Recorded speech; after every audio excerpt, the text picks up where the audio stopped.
Counter claim म्हणजे काय? Counter claim कोण करू शकतो? काउंटर क्लेम कधी करतात? काउंटर क्लेम कोणत्या केसेसमध्ये केला जातो? आणि काउंटर क्लेमला टाइम लिमिट असतो का?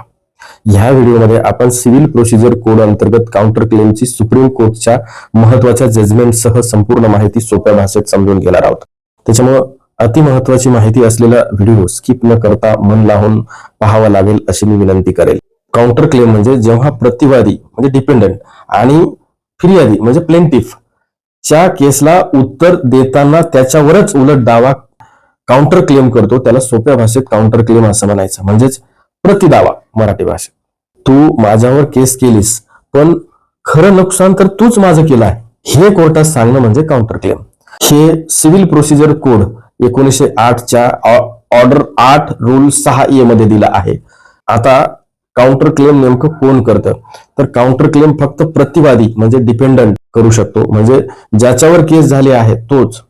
फिर्यादी ज्याने प्लेंटिफ आहे त्याच्यावरती काउंटर क्लेम करता येते, पण प्लेंटिफ हा डिपेंडंटवर काउंटर क्लेम करू शकत नाही. त्याला नवीन केस सूट दाखल करता येते. आता काउंटर क्लेम कधी करतात? तर काउंटर क्लेम रिटर्न स्टेटमेंट लेखी उत्तर देताना करतात, किंवा रिटर्न स्टेटमेंट देण्यापूर्वी कॉज ऑफ ऍक्शनच्या वेळी ज्यावेळेस कारण घडलेलं आहे दावा करण्याचं, हे रिटर्न स्टेटमेंट दाखल करण्यापूर्वी झालेलं असावं. एक महत्वाचं जजमेंट याच्यासाठी आहे की गौर बच्चन सिंग वर्सेस भाग सिंग या केसमध्ये काउंटर क्लेम दाखल करण्यासाठी रिटर्न स्टेटमेंटच्या आधी कॉज ऑफ ऍक्शन असणे आवश्यक आहे. नंतर घडलेल्या घटनेच्या वर काउंटर क्लेम चालत नाही असा हा निकाल आहे.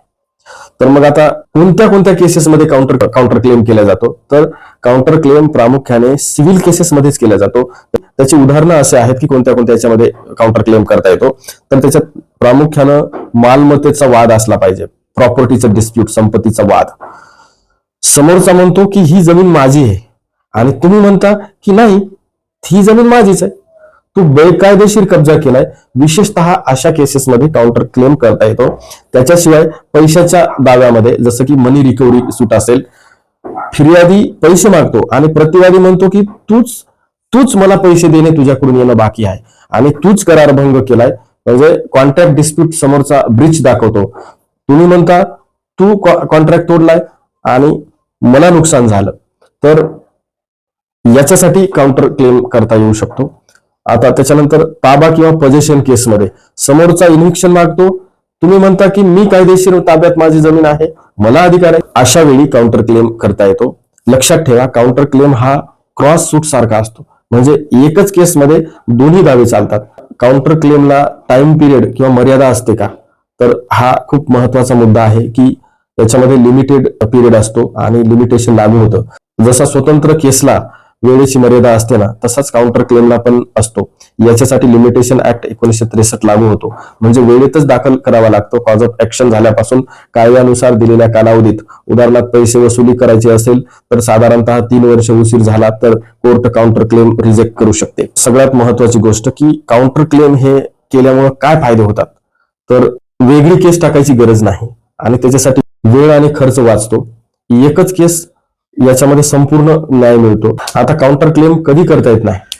जर cause of action return statement नंतर घडला असेल, जर लिमिटेशन संपले असेल, क्रिमिनल केसेसमध्ये असेल, अशा वेळी काउंटर क्लेम करता येत नाही. क्रिमिनल केसमध्ये नाही चालत. आता प्रॅक्टिकल एक्झाम्पल जर सांगायचं म्हणलं तर एने बी वर 5 लाख रुपये मागितले. बी कोर्टात म्हणतो की पैसे देणं माझ्याकडे बाकी नाही, उलट एने माझे 2 लाख रुपये खाल्ले आहेत.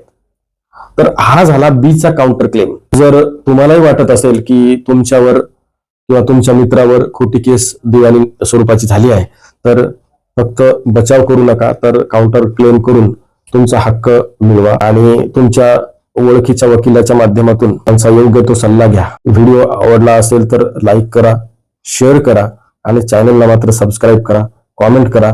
धन्यवाद.